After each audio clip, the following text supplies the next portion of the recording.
In 2006, a high schooler uploaded his first video to YouTube. The video, an original musical composition regarding his family's speculation regarding his sexuality, quickly achieved virality, cementing the teen as one of the first musical stars, catapulting his comedy career, and being one of the most famous comedians working today with a highly acclaimed Netflix special. But is mainstream stardom all it's cracked up to be? Welcome to Rewind Time. This episode, Bo Burnham. Yeah, it's rewind time.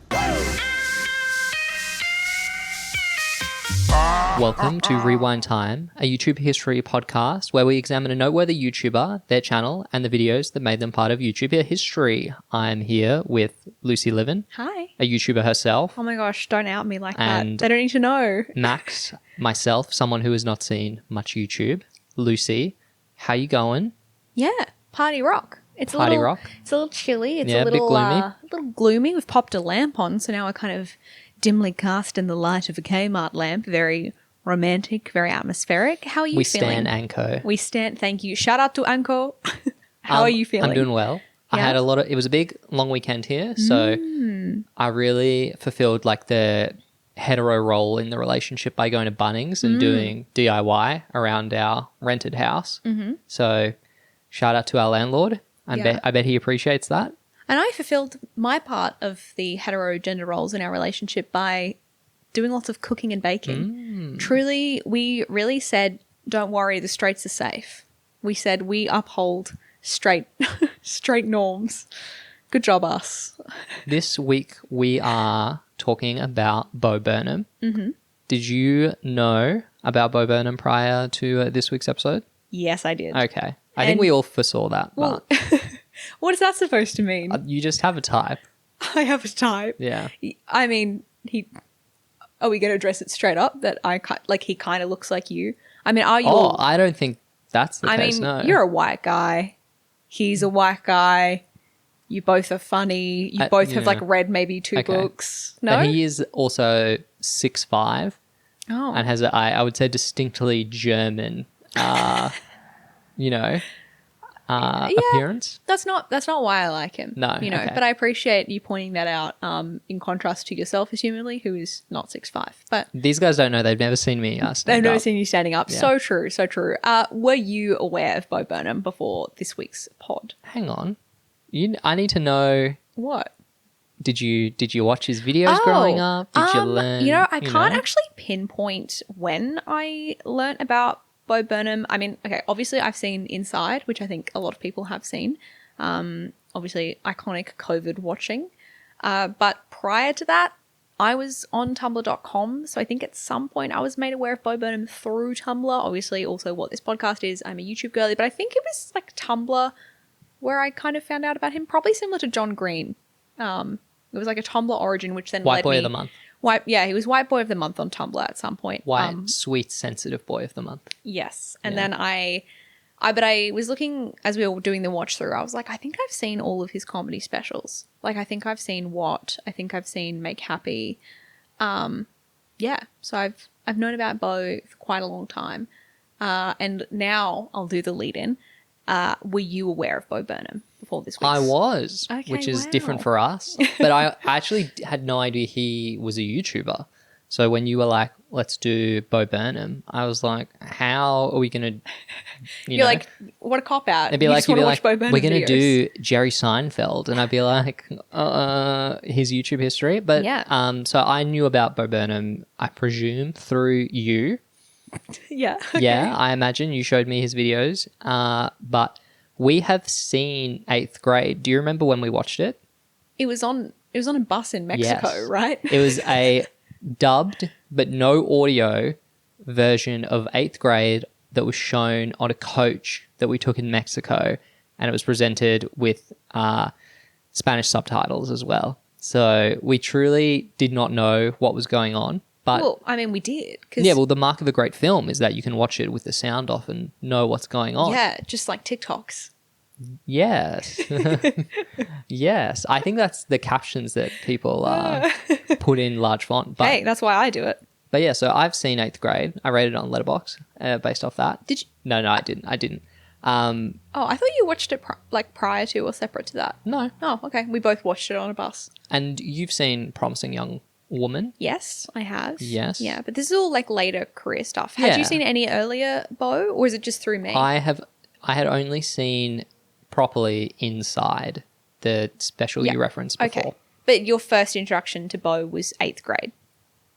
Yes. That's crazy Although work. I think you've shown me stuff. And also I watched Inside before we watched grade. 8th grade because we saw that last year. Yes, but did you know about 8th grade before Inside? Yeah, I was aware of 8th grade because it's an A24 film, guys. And, you know, you look at me and you think this guy, he is not like A24. But against type, I'm somewhat of a fan Oh, God. of, you know, the mid-budget Hollywood film revival.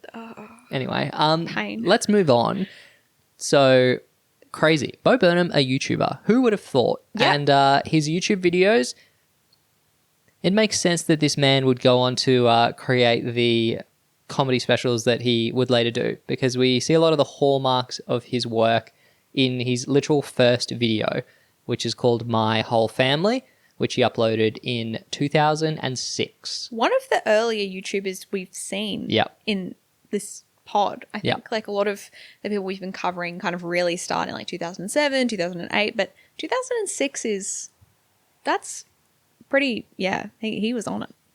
He said in an interview that he was basically like, I just uploaded this because it was a video sharing platform and I wanted to send my brother, I believe, a copy of my song. Oh, wow. So kind of like the upload your entire like family video archive to YouTube as a backup mechanism meta. Because you're like, well, it's free. Google Drive, that costs money. But YouTube? Free. Exactly. So this video, My Whole Family, Bo is in what we assume is his childhood bedroom, setting of many of these videos. He is in high school, so he is at it's like sort of a Catholic all-boys school. He's from the let me do my American geography, the northeastern section of the United States. So think the holdovers, think Boston, think like prep school, think Dead Poets Society. Oh, yeah. Yeah, so it looks posh. Or I mean, he's just in a bedroom. No, but sorry. The school he goes to, it's like giving castle vibes. And he's wearing, in these early videos, sometimes his sort of like school uniform, which is a bit weird for Americans because it's like a tie and a college shirt. Oh, I thought he just wore that because he was like kind of doing I thought it was his uniform. Okay. Maybe. Undecided. Look, unsure. But yeah, so like he's a preppy kid, right? And the premise of this song, he's playing a keyboard, he's singing to the camera, and My Whole Family, the song, the full lyric in the actual video is My whole family thinks I'm gay. Wow. Yeah. How did you feel about that reveal? Did that track for you? Like, did it track for me? Like, do you think people would look at him at school and be I thought like, you were asking this if you kid's think gay? that you thought that my family thought I was gay. Oh, no, there's no concern there. Yeah, I mean, he's musically talented. He has like you're a boy in the early 2000s who's into the arts. Skinny, all boys school, likes art, likes he's good music. at art. Gonna be bullied, must be gay. Yeah, I mean, I grew up in the 2000s, so yes, I do think he probably was gay. I think it's interesting that rather than though focusing on like his classmates or his friends thinking he's gay, he focuses on his family's speculation, which is funnier, I suppose. Do you have any thoughts about this song? I'm sorry, I found I'm trying it to incredibly relatable as someone maybe half a generation younger who also went to an all-boys school. But the thing I think is unfair is that I have the whole family thinks I'm gay. I wasn't even good at the arts. I literally played sport. All it was is I read books. and they said gay. Yeah, basically, which you can attest when we started dating. For listeners of the pod, when Max and I started dating, which was shortly after high school, I went to your house, I think, and, had dinner with your family maybe a month or so into dating, something like that. and your mum and your family were like to me, well, we all thought he was gay. And I think you had like left to go to the kitchen or something, and they were kind of like, is he like putting you up to this? Like, do you have to be like, do you actually like him? Like, is this a prank? And I was like, no, I mean, news to me. But yeah, so I'm glad did you find solace in this song?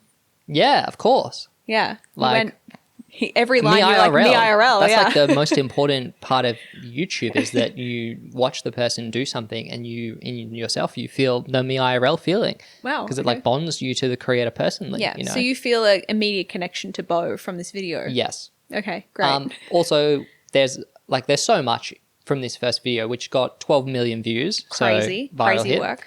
That is like a hallmark of Bo's later videos. Like, you have playing with form through the song. He breaks the fourth wall often. There's like a progressive chorus, so the elements of that change through the song to like add additional elements, more comedic bits. It's obviously like really funny. Yeah. Like, it's really good. It's a really banging first video. He also is really musically talented, which is not something we can say for all of our comedy YouTubers that do music so far. Hands off the Legend of Zelda rap. That's... Yeah. Oh, no. I mean, I think there's like the spectrum of we're doing songs like ironically. Yeah. Or we're doing them and leaning into the fact they're kind of bad. And then there's people who try like too hard and it's like not particularly funny. Thinking some of VP's videos. And then I think this falls onto like an even more advanced version of what we saw with Hank Green. Someone who is like obviously quite a successful writer. Someone who's also pretty good at guitar, and you combine those two and it's like, okay, this is good comedy music, right? Yeah. But I think like Bo, it's so impressive that he was this young. Wow. He did his first video and it's like, it's performed at a level that so many of the YouTubers we watch in this series are like not even getting close. How do you feel about that? Am I going too hard? You're on kind Bo of, Burnham? I mean, it's giving here fan. You're giving real fan behavior, but I mean, it's a nice change of pace. I mean, I'm not trying to say that you're giving hater behavior with other YouTubers we cover, but sometimes I do feel like I am enacting like a type of punishment on you by forcing you to watch hours of YouTube content that you wouldn't watch out of your own free will. You also wouldn't watch this though. So some of them, some of them like I did enjoy at one point. So at least there's like a nostalgia bend. Or obviously, as we've said many times, my sense of humor is completely broken. So I find things like ironically funny. But this, obviously, yeah, we both enjoyed. And yeah, Bo's very talented. I would also say the main hallmark of Bo's early comedy, and he goes on to include this later, but I would say it's really heavily featured in the early stuff, is his wordplay. He does lots of like puns and play on words. Me so smart, me love book. he is an adept lyricist. But as you said, like these early videos, and initially it'll be a case where like he will upload like 3 songs on one day, which is so funny to think of, like how people like Mr. Beast are like, the YouTube algorithm like thrives on feeding over time. Here's the perfect like meta to get your uploads. And Bo Burnham was just like, nah, just 6 months later, just chuck up 3 videos. Because we get a love ballad, we get apple pie, and the perfect woman, which we'll return to later. But now Bo in these videos, it's like he's in the same outfit, clearly shot on the same day in the bedroom, and he's playing an acoustic guitar, which he's also very good at. Yeah. And the premise of these, so love ballad, it's about him.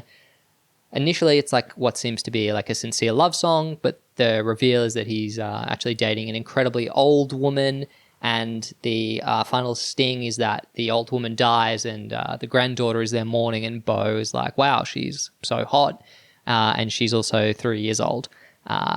Which brings us to one of a recurring theme in these early videos, one I didn't know about because I've only seen Inside, and that's pretty, I would say it's not shock comedy because, yeah, an early thing in these Bo Burnham videos is a leaning on several shock elements that we should not go into for fear of... demonetization, even though we are not monetized at this current time. So Feel free to just replay these videos in the background on low volume if you'd like to help but I'll us describe out. them in a roundabout way, expressing lust for children, expressing lust for a member of the same sex, having sex generally, that's a big part of these videos, and discussion of racial differences and stereotypes. Wow, Yeah. that was such a, E for When everyone when I rated. ticked the podcast, not made for kids, but not explicit. No, Yeah. we Glad we're on contain the same no page. discussions of sexually explicit material, etc., etc. The Perfect Woman is a deleted video. Yes. There are a few videos we have deleted. Sorry, not we have deleted, that Bo has deleted. And he's expressed some regret for the shock comedy he did at the time. I think it's kind of interesting what he's chosen to private and unprivate. It's always interesting. And, I know we just did this episode last week, but we've been talking a lot recently about it's interesting Yeah. when they sort of are like, oh, well, this one's not okay, but this one's fine. And I'm like, they're kind of the same joke. Like, they're kind of hitting the same notes. But, you never know. Like, they might have gotten some particular comments on one of them, or I don't know. But, well, it's interesting here because he is signed to a record deal. And so these songs are all actually released on streaming services and iTunes and everything. Yeah. And so the ones that have been removed from his personal channel, it roughly correlates to what is actually not able to be played on Spotify. So for context, The Perfect Woman, this is another love ballad, but the perspective in this one is that Bo is in love with Helen Keller, who, for our international audience, is a famous American disability advocate, right? Yeah. I believe she was deafblind, and the joke in this is naturally that the perfect broad, she doesn't speak and she doesn't see, so I can do all my stuff and no one will say anything. Yeah.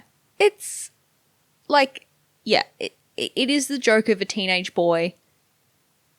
Well, actually, I would argue some men, their humour never actually evolves. Okay. Actually, a lot of men never evolves beyond this point. Monkey. I mean, look, it's the kind of, and it's so funny because I feel like we've barely even touched the kind of the edge of the edgy YouTuber subsect. We haven't even gotten to Filthy Frank or any of that stuff. But You mean Georgie? Yeah, I mean Georgie. Gonna find a glimpse. Yes, yeah, I know that one. You're just like Bo Burnham. Thank you. I'm gonna leave. Turn on the camera. Start uploading today. Okay. There's been some usage edginess of the F slur in some of these videos, and Bo himself, both ironically and I think not to put dirt on his name, but I think that all of the uses of the F slur are directed at himself, and it's a depiction, not endorsement sort of thing. Yeah. I guess what I'm saying is I think there's some of this humor which is not really particularly highbrow or particularly very funny. It's a very one-note humor that is designed to be offensive, and the offensiveness is what makes it funny, which, that kind of humor can and cannot work in various use cases depending on who is doing it and all that stuff. Context is helpful. But it's not, it's you're just okay, it's and especially in these early videos, he's 17 or something like that. And I'm this tracks for someone who's being what's clever, what's shocking. It would be funny if, wouldn't this be so bad if I said this? My thing is if you tell a shocking joke in a stand-up or even a social situation, it is funny, but it's a one-use thing. Yeah. And so it's kind of wow, the shock gets you. But if you're doing sort of musical comedy, specifically releasing songs, the replay value of shock comedy is obviously, it's a lot less effective because the joke, when it hits you the first time, you're haha, but repeat engagement, you're just oh, that's just that's just shocking. And all comedy obviously gets less funny over time, but it's much like a jump scare. Shock comedy is really effective as a one-off, but repeat viewings has a lot less power. Yeah. I can see why he would private that more so than other things that I feel like are less offensive. As you mentioned, he uses like some slurs and things which he shouldn't really use, but again, he's not directing it as like a form of hate speech. He is, as he's mentioned, often presumed to be gay. But does that make it like? Does that mean he can do it? No, he doesn't get the pass. That's like he doesn't. But I guess we're doing like offensive tier list in terms of like. We would rather this than someone who we've obviously seen some creators who do like make homophobic jokes and they are being homophobic. Yeah. So. To be clear, I don't think there's anything like a serious, I can't believe he did this type of vibe. I have seen like people online hold this against him now, being like he tells, homophobic and ableist jokes. But I think that is a kind of, it's a very scoldy mindset. We can you can criticize them, of course, but I think it was 20 years ago. I think as we have discussed with certain YouTubers of certain episodes of ours that happen to be the most viewed on our YouTube currently, there are people who, if they express problematic views, and especially in a non-comedy context, like if they're just saying it, I mean, maybe it is comedy context, but I think if people grow and change, that's what I think that's what we ask of people, isn't it? To just not do it anymore, to learn and do better. I just think, and we'll tie off the shock stuff on this. The next section of videos uploaded has Clan Cookout, which is obviously about the white supremacy group of the same name, and that has some particularly spicy stuff where he throws in very inflammatory language about minorities, but it's in the context of performing like a song from the Klan's perspective, so it makes sense that they're there. I don't think it's very insightful, and I think that is kind of why Bo himself, and what we like in these early videos is the stuff where it is like the comedy is from the introspective perspective, like my whole family thinks I'm gay, as opposed to the shock side of things. Yeah, I think there's two, and forgive me if I'm going ahead of the run sheet, but there's sort of two main groups that I would kind of put Bo's musical comedy into, is that you have the linear narrative song and then you have his raps.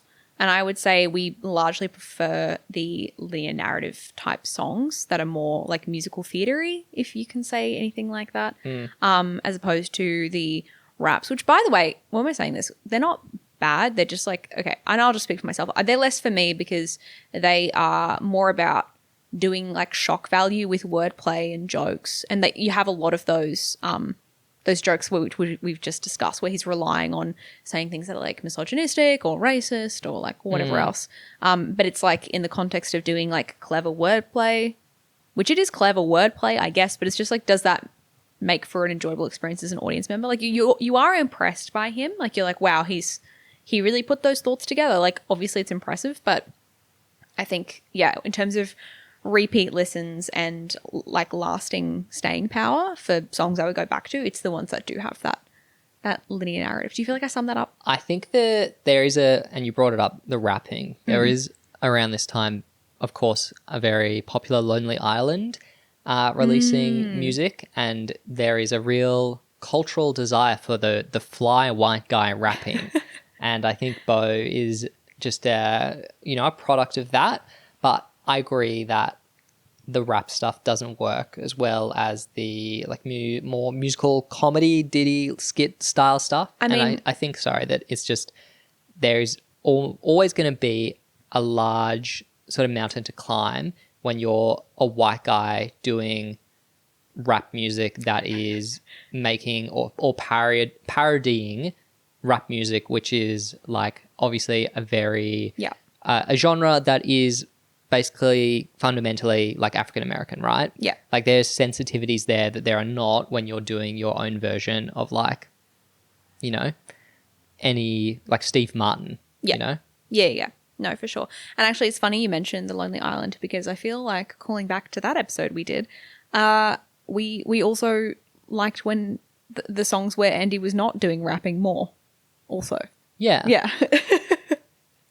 Look, maybe, and that's not to say that I'm not a fan of real hip hop, because I tell you what, when I was Bo's age, I was also listening to a lot of rap music. Yeah. But it wasn't parody rap music, so maybe I've always been a hater of that. But yeah, so like, Not a Slim Shady fan, not an Eminem stan. I was a big Eminem fan, which Wow. ironically, like a white rapper. Yeah. But that's mostly just because that's in spite of him being white, I think. Crazy work. Okay. Like, there's some other videos around this time, so 2007, which I believe, oh no, he'd be in his second to last year of high school. What do they call that? in America? Sophomore? No, isn't that your second year? Junior? Is it freshman, Junior. freshman, 'Cause- sophomore, no, junior, senior? Junior, senior. Yeah. Okay. Everybody. Right? Is that what you're talking about? Everybody. Yeah. Movie free and feel united. Junior, senior.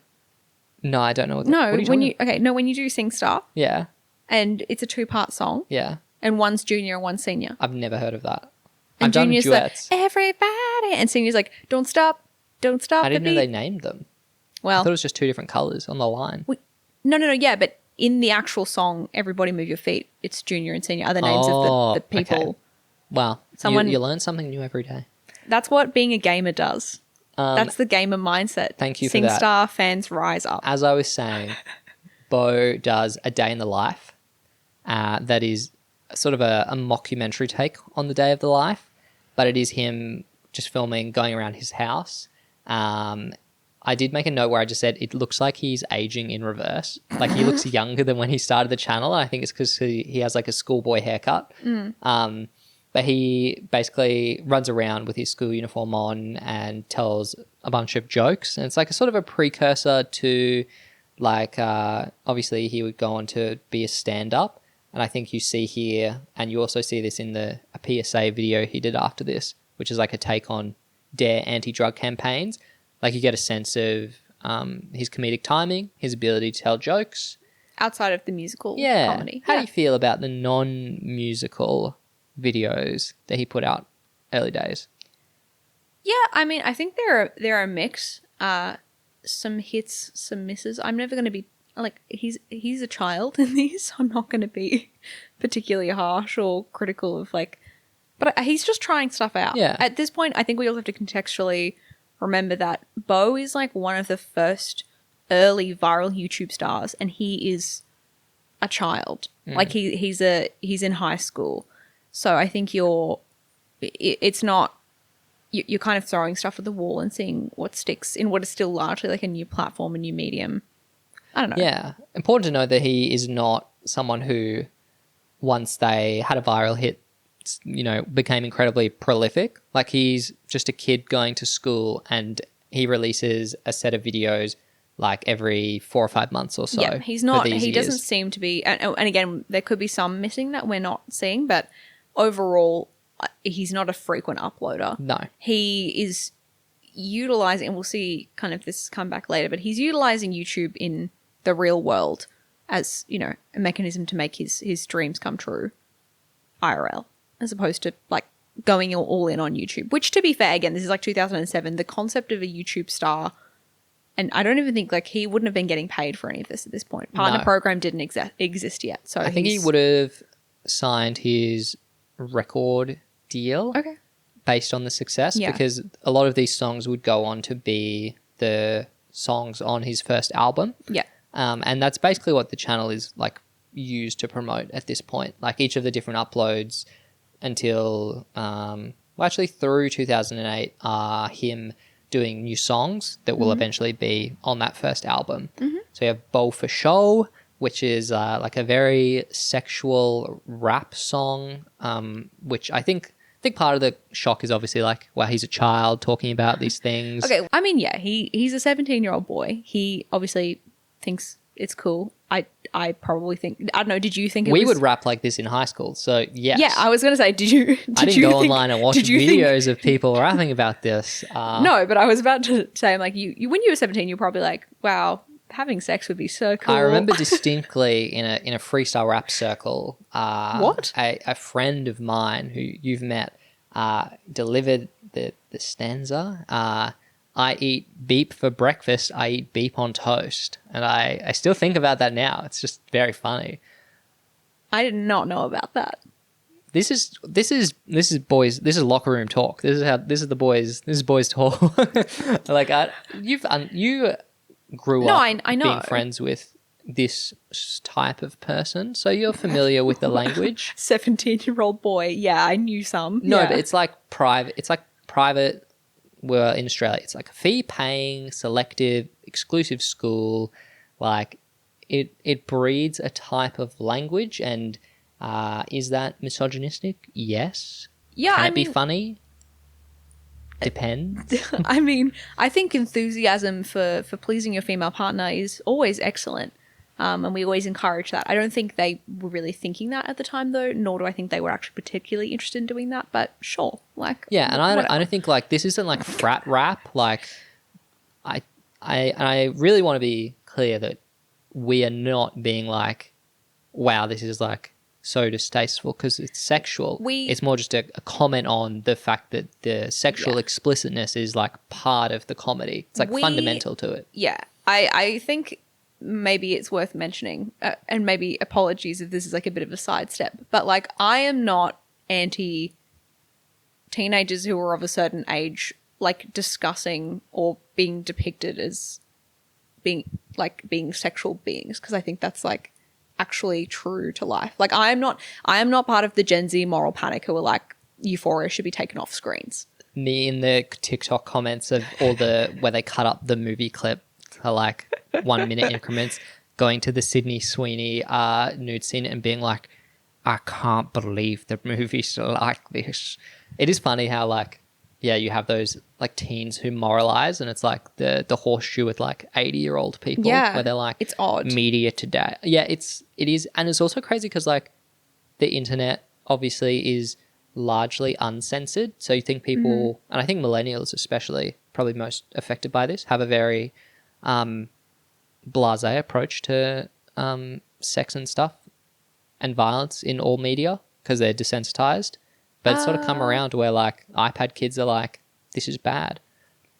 Yeah, I don't quite understand the, it's like, and this is again kind of going off, but like depiction versus endorsement, or like depiction equals endorsement. Like just because they're showing people doing bad things doesn't necessarily mean like they're showing people doing things that you'd be like, that's not encouraged. But like the perspective of the show will literally be like, this is bad, this person isn't enjoying it, or like this is not a consensual encounter. And I don't think it's necessarily always dealt well. I think dealt with properly. Like I think of Game of Thrones as particularly not being a show that I think always handles it with tact. Let's put it like that. But anyway, sorry, this is like low key off topic. But it's interesting that like a lot of his early content, has these like themes of essentially being like a ladies' man, or someone who's like prolific in their sexual activity. Well, to bring us back to Bo, that reputation, I think, was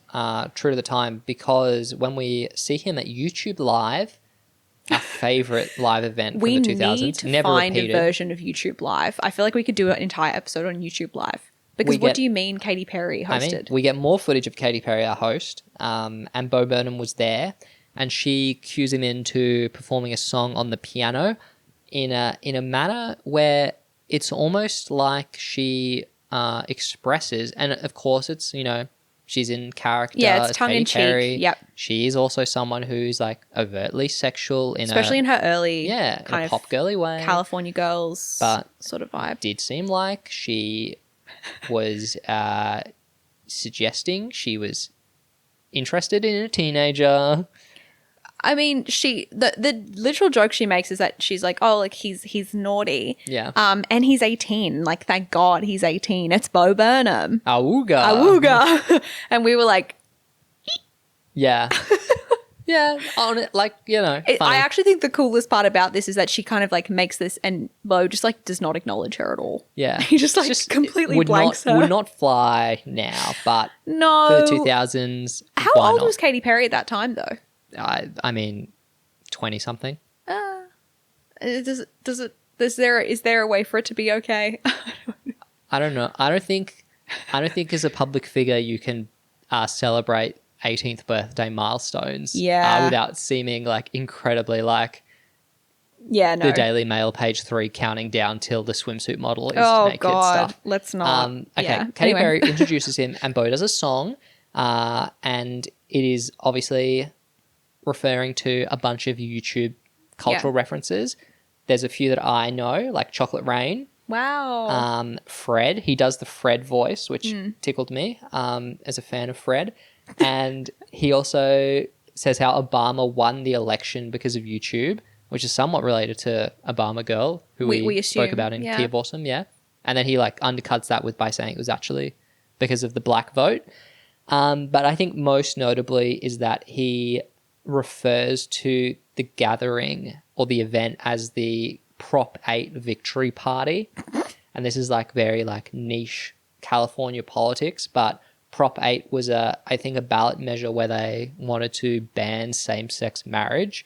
So he's basically being like, everyone here is either gay or like a liberal supporter of same-sex marriage, which is a pretty accurate read, I think, on early YouTube. So yeah, that's kind of funny. Yeah. How did you feel about the performance? I thought it was really good. Yeah. I liked all the YouTube references. Again, I feel like, YouTube Live, to be a fly on the wall. It's crazy they never did one again for how much influence it had. I'm sort of like, I do think now, increasingly, if someone came to me and said, like, if you could time travel to any moment in time, what would it be? And I'm kind of like, YouTube Live 2008, please. But no, it's good. I think it's really good. I think this is the first time we see him do a live performance. Correct. And it's very impressive. Again, as Katy Perry points out, he's 18. So it's very impressive to a very, large audience. He's literally with will.i.am and Katy Perry on the same stage. Chocolate Rain, Tay Day, same stage. And it's also being broadcast. So it's a big deal to be going from your bedroom to something like this. And even being able to perform live. Like, obviously, a lot of YouTubers, it's a video medium. Yes. And it's a very different skill set to, like, even now we have Twitch where people are live. So to be able to transfer, like, the ability to do, like, to be a studio artist, to be able to prepare, to then be able to do something live is really impressive. And as, Bo would later go on to do a lot of stand-up comedy and musical comedy, it makes sense that he is able to, perform to a room because that's like fundamental to being a successful comedian. At least it was. Yeah, I think there are a lot of YouTube musicians or YouTube comedians who don't make the transition as smoothly or successfully. We haven't quite, oh my gosh, I'm so excited. We haven't gotten to like the YouTube like boy band musician era, which you haven't seen. But you've sort of seen a little bit of it. You've seen some of the... Sorry, I've listened to Chester C. Yeah, okay. But like Chester C was a musician. And Ryan's K-pop band. Yeah, so it's kind of more like that, but like more that and more like 14-year-olds who don't have any musical background. And they go on tours. Oh, I I'm can't so wait. excited. I can't wait. But so there's a lot of people who, are like musicians and they just can't successfully do it at all. Or you get the awkwardness of like, or some YouTubers, oh my gosh, you don't know about any of this. Some YouTubers fully have a full YouTube career completely separate from music. And then like 6 or 7 years into their YouTube career, they're like, I'm going to be a pop star. Yeah, I'm familiar with like this as a trope. Yeah, and you have the same thing. Pop stars, they all of a sudden are like, actually, I'm an actress. So I think like it's very common someone succeeds in one creative medium and they're like, well, I'm actually a multi-hyphenate. I mean, Michelle Phan is actually an artist, as she would tell you. Yeah. So I mean, look, no tea. If I became a really successful YouTuber, I can't promise I wouldn't want to make a foray into other creative mediums because at its core, and you kind of see there's a lot of YouTubers, it's like they're like Bo, I imagine they're theater kids and YouTube is just, and I mean, this is true to me, so I'll just speak for myself. But I'm someone who likes performing and have enjoyed doing theater, musicals, singing, all that stuff. And YouTube is like just a way to also perform in a different way. So it's only natural that once these people get the means. YouTube, not something you can sell but a song, an album, as we've seen, tour? getting a product that people can buy is the quickest way to like monetize your YouTube audience. T-shirts. Yeah, and honestly, I'd rather people like make music than just produce like bad merch. Whoa. And for the, for the planet, sustainability. But yeah, so it's cool that they want to cash in, and if the fans like the music, I can't really hate if they're doing cover songs, if they're just doing like So you'll be minimum streaming effort. James Charles on Spotify? For the episode, I will. And hey, for every like James Charles, we get an Addison Rae where it works out. So, Yeah. I think that's easily worth it. Encourage all social media influencers to pursue like hyper pop girly careers. I mean, yeah. Anyway, I feel this tangent go crazy. I'll bring us back. So Thank you. Bo, post high school, graduated, post YouTube Live. We get the video for High School Party, which is another song for the first album. Sorry, we get a music video as in an actual music video, not it's a shot of his room. Yeah. And it's a song where we see him on a high school party sort of set, and it's very much like a American Red Cup, like let's go crazy sort of vibe. And we once again descend into a very sexual sort of comedic bit when Bo hooks up with another party goer. And it's all sort of undercut at the end by there's a sting, and it's Bo alone in his bed, and he's like, all of this is crazy, but none of it actually happened because I wasn't invited. Because I'm not cool enough. Yeah, which I thought was pretty effective in terms of the ending. The rest of the video I was sort of less enamored with. How do you feel? It was nice to see what, a Bo Burnham musical piece looks like with a bit more production value behind it.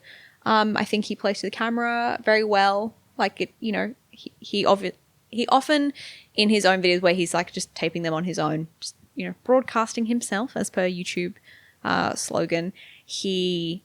I think he does good. Like he mugs to the camera in a way that's pretty good. He does lots of, good acting. He does it well, but it's nice to see him kind of getting to, have these more visual gags and stuff. But ultimately, yes, this does descend into the same, like, imagine if I had sex with a woman and I'm just like, okay, and what if? It's very like Lonely Island again. Yeah, it is actually kind of like I just had sex.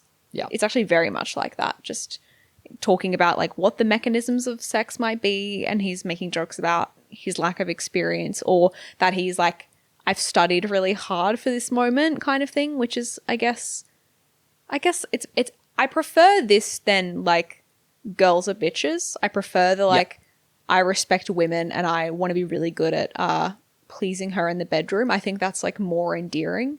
But still a bit as old as time, and by time I mean 2008 or whenever this came out. I'm like, yep, this isn't new to me. It's good. It's fine. It's like, it's fine. I don't know. What do you... I think it's just kind of notable how young he is. Yes. That actually was something where I was like, it's weird to see this, and again, even though we literally were just like, we don't think it's bad for people who are of the age who do things to talk about the things that they actually do. But it is weird seeing like a young person be making like sexually explicit content, because obviously they do this in Lonely Island, but at this point they're like late 20s. Yeah. So. I mean, like most like Hollywood production stuff, it's like, we cast like 30-year-olds as high schoolers. Yes. So when you have like actual... like an actual like 18 or 19-year-old, But honestly, kind of more true to life. So, yeah. He's an awkward teenager. He is speaking... He's also so tall now. He's writing what he knows. He dwarfs people. Yeah. He's like 6'5". He's a big boy. Yeah. It's like that, and I think adds to the comedy because he is simultaneously so like skinny but so tall. He's like a gangly sort of skeletal presence. And as a physical comedian, like, your body is one of your key tools. Okay. No? No, yeah. Yeah? He's tall. I was kind of more thinking it's sort of funny because he's playing the character of someone who's awkward, which like, I guess he's gangly, but I am like, today you would be considered Chad. Oh, because the artist is actually the Chad now. I think I mean, I'm not quite Oh, sure. I think it's just even if you do like Tinder height restrictions. Height discourse. Yeah. Yeah, which okay. I'm obviously not Okay. really that interested in. But you know, knowing the wider internet interests, he's a tall boy, so by just virtue of being very tall, he's already in that top percentile. I say, not having been on a dating app in a decade, but anyway. Anyway, Bo, he goes on a sort of little promotional stint through 2009 to promote his first album. And he releases a video called How to Be a YouTube Star in March. And it's essentially promoting his new CD. And then he performs one of his songs to promote it. And he does it like in the old style where it's in his bedroom. Funny, I did want to note that one of the jokes in this is it depends on, as I mentioned last week in Community Channel's video, a whistle you blow as a woman when you're in a particular form of distress. And I was like, there's something in the water around the late 2000s comedy. Like there's certain tropes where the YouTubers all like pull on them because it's something like you haven't heard a joke about that since then. Like, because I don't even think it's really a product that I was people actually have. thinking about it. It's funny that it was a joke for Community Channel because I don't even think we like really have them in Australia. No, I think it's specifically like an American US comedy like, trope. Yeah, a high school and college, or even just, I mean, I suppose just a US thing. But yeah, we don't, to our international listeners, we don't really have self-defense items. No, because quite rightly, they're used by aggressors primarily. Like people that have mace, it's like because they're going to mace like other people. Look, it's you can't buy pepper spray in Australia. No. I don't think you can buy those little like retractable knife things, anything like that. It's just not a thing. Tasers, etc. No, you can't buy any of those things here. But you also can't buy guns here. So sounds like it sounds like a nanny state. Sounds pretty boring. it's pretty good knowing that you can't be shot. I'm going to pull you back. So this tour in 2009, it's like a US tour, a bunch of cities, and it sees Bo go on the road, and that is somewhere where he is basically going to be concentrating for the next few years at least. And YouTube, he was never obviously a prolific uploader, but the uploads really sort of fall off because we watched a bunch of videos from this tour and reading interviews at the time. It's pretty clear Bo is like, I have always dreamt of being a comedian. I have always wanted to be a stand-up, and this is basically what I want to be spending my time doing, less so than YouTube, right? He directly says it in a video. He in a video where he comes back after the tour, he's like, hey guys, been on tour. I like my dream was to be a touring performer. The video you're referencing, it's called Hey brackets Hi close brackets. Okay. And I would actually argue, it was uploaded in 14 September 2010. This is the final Bo Burnham YouTuber video. Yeah. Okay. And the thesis I put forward was that if you no longer say, hey guys, or do the YouTuber acknowledgement, you're basically, if you're then just uploading content on the channel, you're kind of no longer a YouTuber. It's the personality, like person-to-person audience delivery style that I feel is like the trademark of YouTuber. Versus now, he still uploads videos, but it's solely like the music videos from his specials or promotional videos. There's no Bo to camera. Yes, there's no address to the audience going forward. So yeah, I would say it's the last one.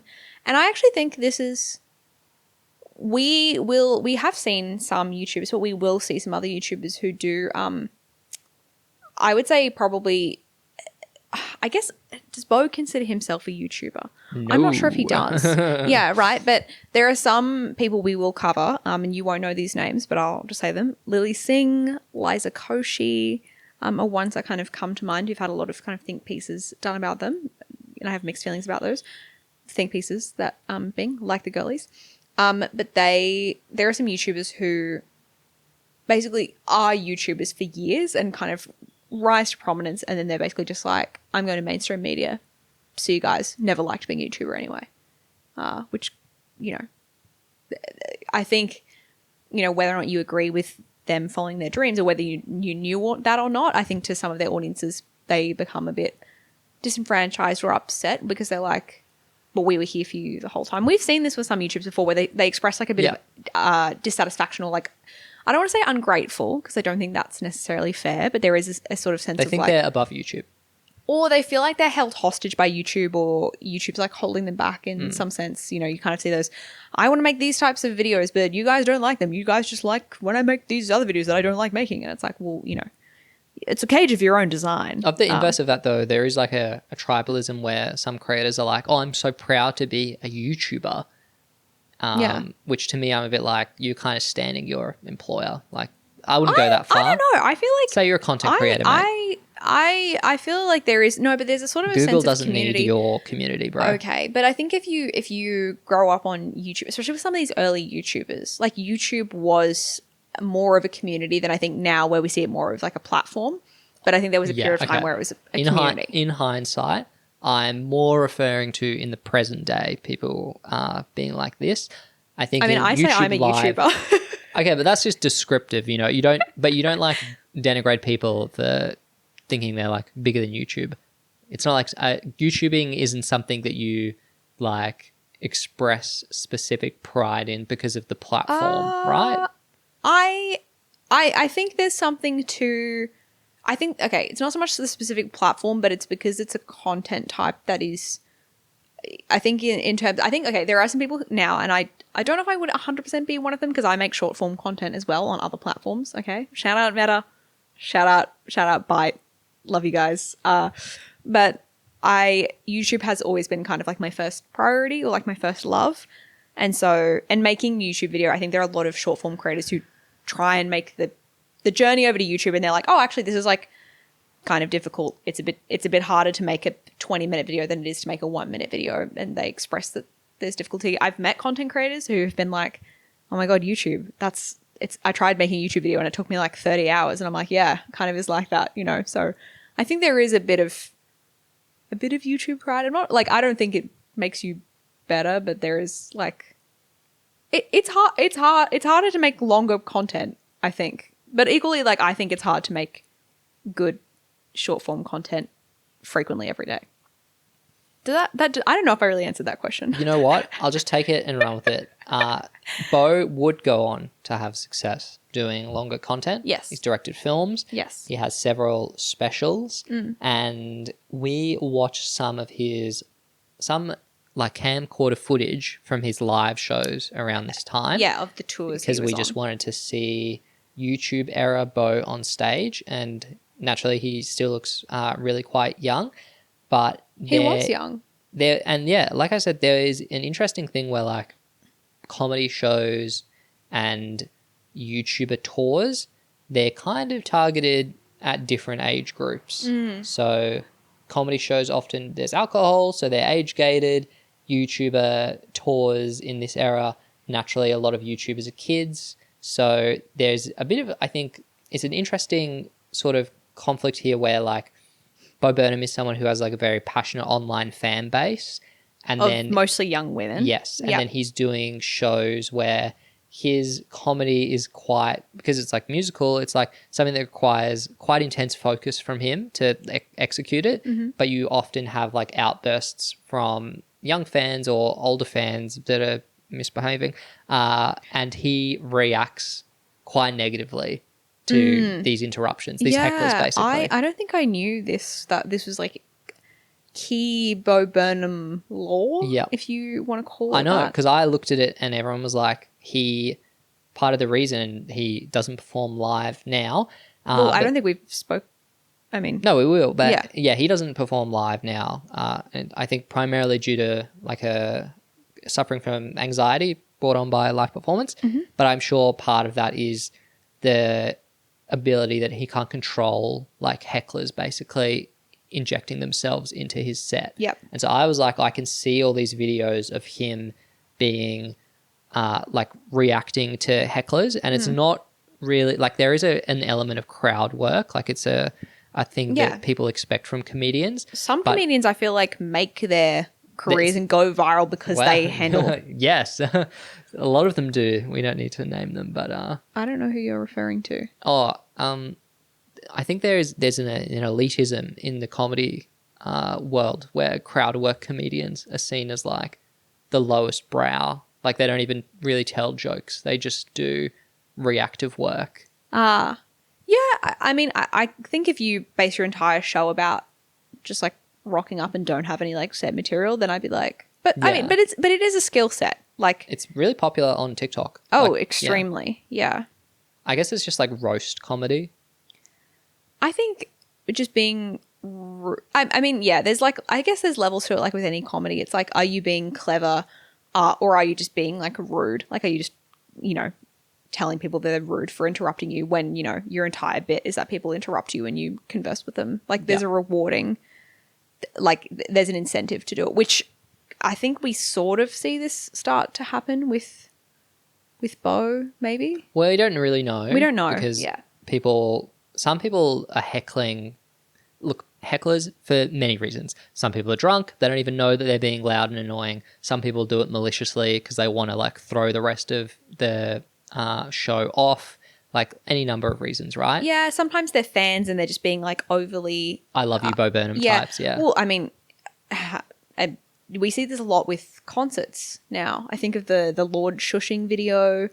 I think of the people getting upset. I don't think the crowd were at fault in the Lord shushing video. No, that one actually was really funny. No. Who was the artist? And it was one of the girlies who asked them like to just not record or something for one song. Or she was like, please don't use Flash. She made like quite a simple request for like one song, and then people were like, oh, she asked people to not record a song. Yes, and then people were like, this is insensitive because like I can't remember.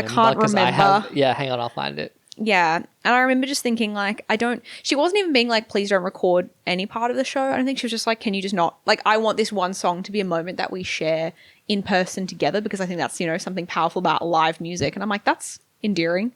And then people like being like, this is mean to me personally because XYZ. And I was like, I think, yeah.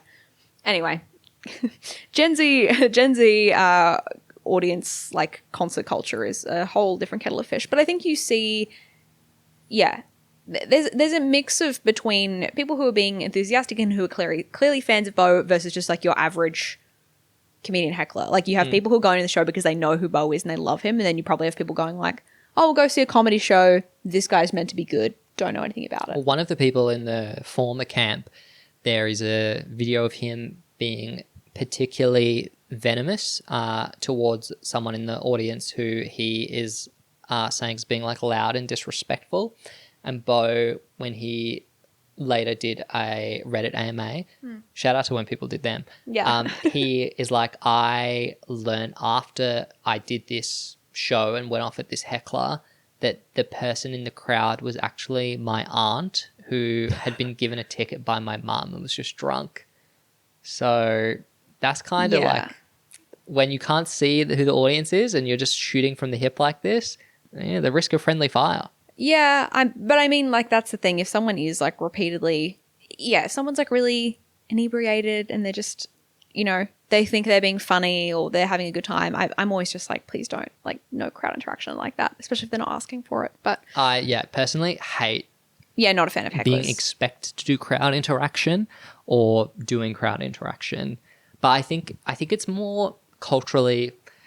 I think Americans are just more communicative generally and have less inhibitions. Whereas like Australians, English people like are very mortifying. Apologetic or very I don't know. There's something about the I don't know, like the audacity or the entitlement of being like, like, this is my moment, and I'm like, it's literally not. You are literally in the crowd. What? Like, I don't know. I don't get the mindset, especially when it's not a comedian who's like inviting that type of participation. Like in a lot of these, and there's a 27-minute compilation of like Bo responding to hecklers. Epic crowd work moments. It's pretty.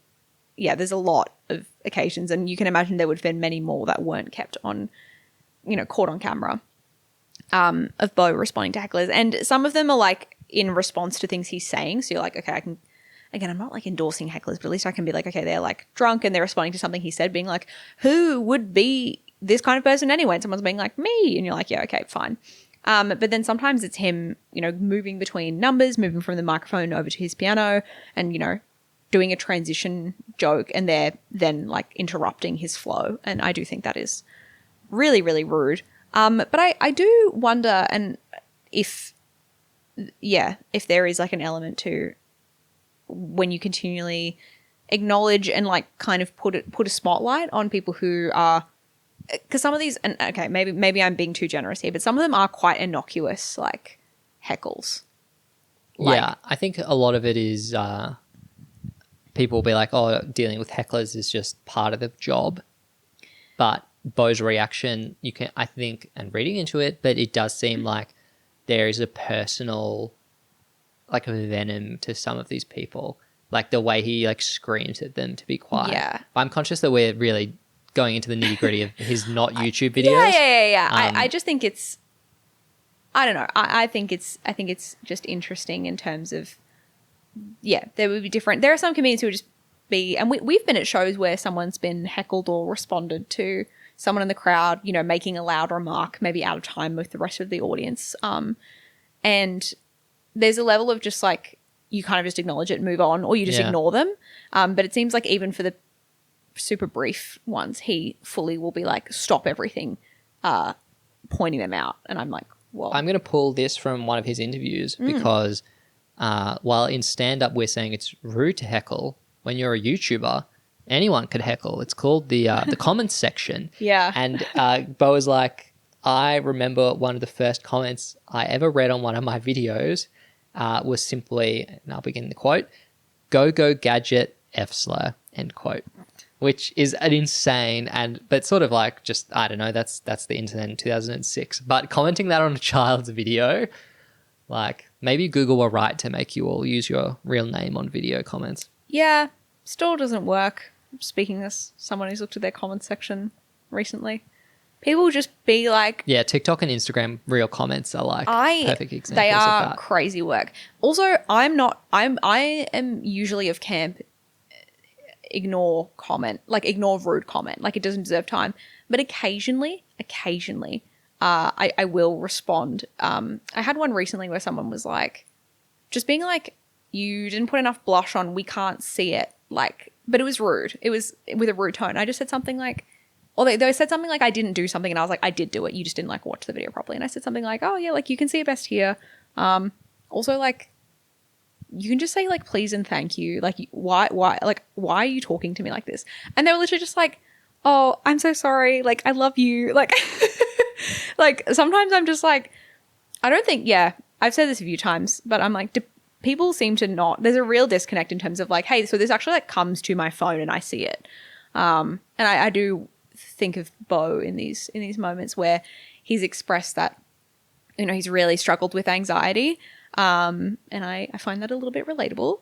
And comment sections, and I imagine also live heckling, can be such anxiety inducing experiences because there's like, and I think maybe, I don't want to put anything in his mouth, but there is like a dehumanizing aspect in terms of receiving rude comments or I guess being heckled where it's just very like disrespectful in a way that you're just like, cool. So like, I'm like not a real person. That's really sick and awesome. But yeah, he goes on to, do lots of live performances. And I apologize if I'm taking over the run sheet of the episode, but goes on to post a couple of his specials, including What and Make Happy. Obviously, these are technically, as we said, not, I guess, authentic YouTube uploads, but we did watch, I don't know what the name of the song is, but it's the Kanye Rant? The Kanye Rant. Can't Handle This? Can't Handle This, yeah. Which I really like. Has 42 million views on his YouTube channel. I fully think that management control the channel. Yeah, fair enough. This point back then. Like, I don't think he has touched this account in 12 years. Yeah, probably not. But no. It's giving Bo Burnham Vivo. Yeah, but it's like part of the channel. Like, it's a video. Yeah. Yeah, fair enough. It's a video on youtube.com. But yeah, obviously we won't go into talking about. Oh, sorry. There is one video that potentially has Bo actual fingerprints on, and it's the promotional video for 8th grade that you mentioned, where it is like shots. First of all, they get the main girlie from 8th grade to do a little, hey, I'm from 8th grade, watch the movie.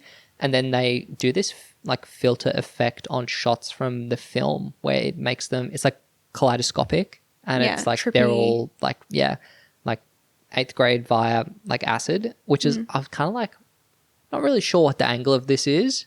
Imagine being like a lapsed Bo Burnham subscriber and you see this in the sub box. But I mean, he was promoting his film, so may as well use one of the biggest audiences that you have on hand. Yeah, but at this point, I would say Bo Burnham was mainstream, but like maybe not like super widely known. Like you as a bit of a pop culture fanatic were not super aware of Bo Burnham until Inside, which was the Netflix special released in 2020 or 2021. 2021. COVID times. And obviously really good. Everyone likes Inside. I don't think there's anyone who thinks it's bad. No, there's backlash. Oh. Because people are like, it was only successful because we were all isolating. And in retrospect, it's actually not very funny. Which is like arguably all comedy really ever. But they're like, the comedy that was relative to the situation is not the situation I'm in now. So it's not funny. I'm like, okay. So Bo Burnham, he is basically off social media now. Doesn't really have any sort of public profile. No. Doesn't do anything on YouTube. Recluse. But in terms of a segue from YouTuber to like mainstream star, probably the best example of anyone we've seen so far. Yeah. Like The Lonely Island, I think, are people who are still very like intrinsically tied to YouTube. Or like internet culture. Yeah. Yeah. I think there's a connect. And even their mainstream, like they like pop star and the movies and things are good, but I don't think they've ever reached a wider audience than the YouTube stuff did. Well, Andy Samberg did Brooklyn Nine-Nine, which is really popular. We haven't seen it. But Sorry, let me rephrase. I don't think anyone did anything that artistically eclipsed what they did on YouTube. Oh, okay. It's more that, it's like, he's just on, he's quite far removed, I would say. Whereas I think The Lonely Island and even like SNL and things like that, they've sort of come back around to understanding that the internet will like keep them alive and keep them going. Whereas Bo is kind of, he's detached from his online presence personally, but ironically, actually, because there was one of the songs we were listening to, one of the earlier ones, and I realized that I knew the lyrics, and you're like, how do you know this? And I was like, because I hadn't listened to that song a lot, and I realized I was like, oh, it was popular on TikTok, like semi-recently. I met a girl named Macy, and I try that again. But then she was dyslexic, so we ended up doing the YMCA. See? Yeah, I'm just like Bo. And also Inside being, coming out in 2021, those clips had a huge life on TikTok, like those songs. The Jeffrey Bezos song, White Woman's Instagram, so he is personally removed from the internet, but the internet is, I think, inextricably tied to his content performing. I mean, he was a Netflix special. Yeah, I think it's more like generationally. You will just have like entertainers who are like so talented. It's like they're sort of like bound for stardom. Yeah. Someone like Justin Bieber is like an example where just given the age that they were, YouTube is a natural first starting home point for their content. Yeah, and then they're discovered and they quickly move on to,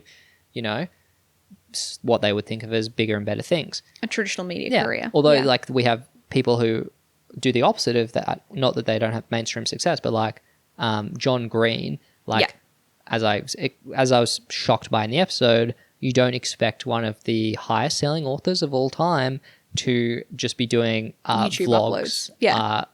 On his YouTube channel.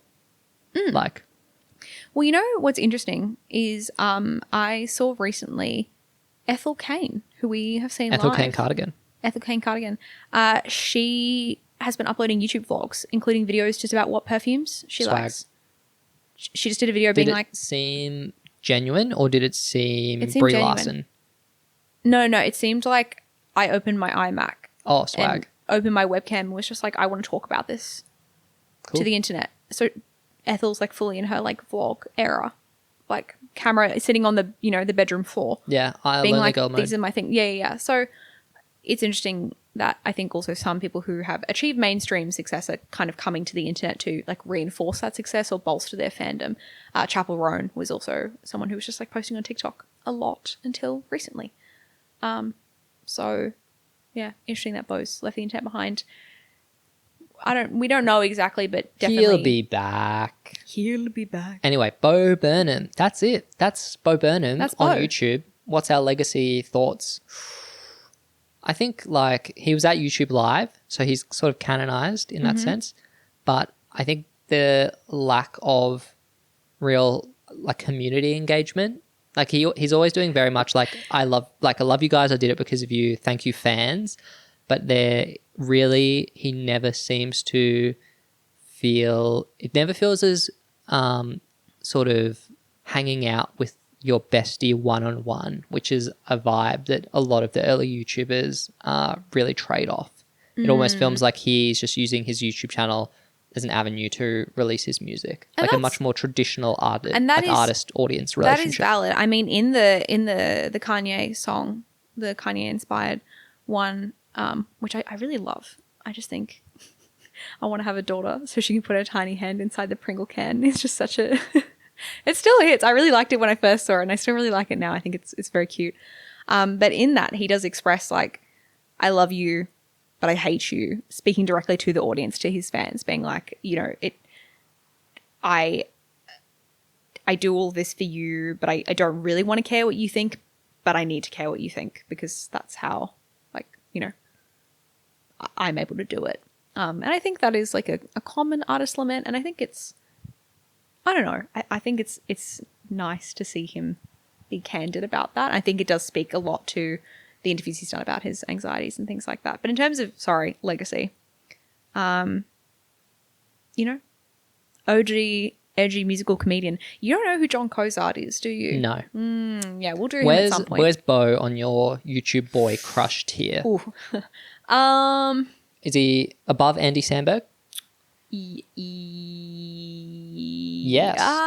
Wow. Okay, probably was when I was a teenager. Now it's probably reversed because I really like that Andy Samberg's like a hardcore wife guy.